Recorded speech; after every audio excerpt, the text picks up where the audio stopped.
Nicholas, a very good morning to you. The last time we spoke, it was about Dennis Goldberg. Here we are today talking about Andrew Mlangeni. Tell us about your relationship. You met him nearly 20 years ago. I mean, it was a real pleasure and a real honor to get to know Andrew. He was one of the most incredible human beings I think I've ever met.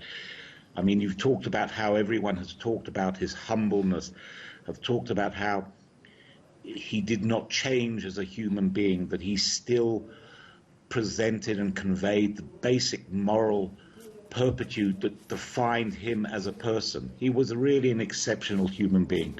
I mean, I spent many an hour talking to him, discussing the past, talking about the past, and he was someone who was so committed to the Lily's Leaf Legacy Project because he believed that the history of our struggle needed to be captured, needed to be told, and needed to be preserved.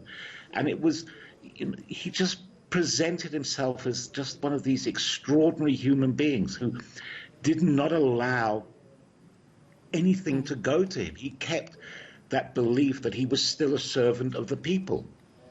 And you know, we often hear about the Rivonia Trialists. We hear about what they went through at the time. And I just wonder, you know, when, and you've obviously spent a lot of time with them in that space, Lily's Leaf, reflecting, looking back at pictures, looking back at, you know, transcripts, maybe what had happened.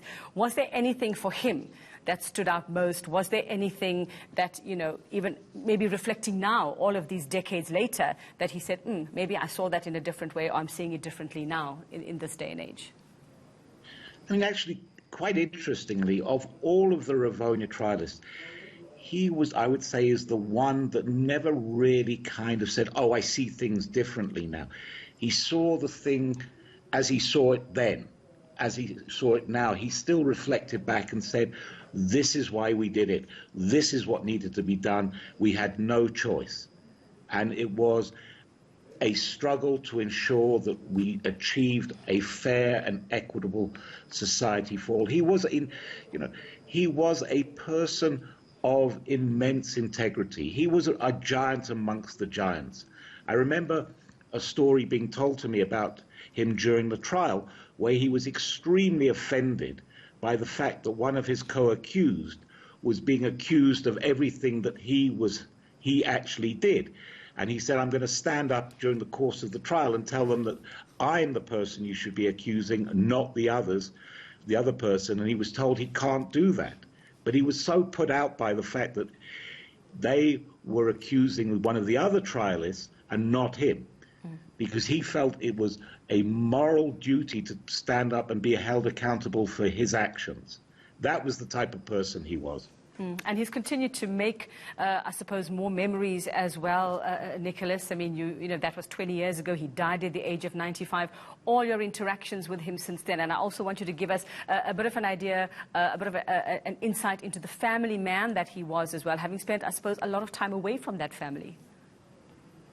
Well, I remember once at the early stages of the project, he came when Lily's Leaf hadn't yet started the project and it was still a guest house. He came and spent a couple of days and brought his son. And I watched them. The bond between him and his son was extremely strong. He was clearly a family man in that.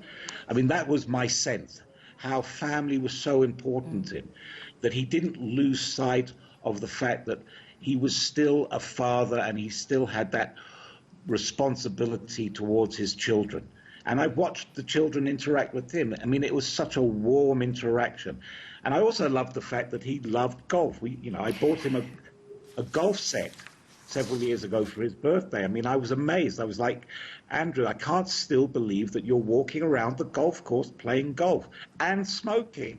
I mean, that just tells you what an incredible strength he had. I mean, the fact that he was still smoking and still in his late 80s, he was still strolling around the golf course. I mean, he loved his golf. I mean, he would talk about that wonderful trip to Augusta. I mean, he loved it. Oh, what a privilege I think it was to have been on that golf course with him. Had you had the privilege of being beaten by him, Nicholas, at golf? I can't play golf. Merely walking onto the golf course, he would have beaten me.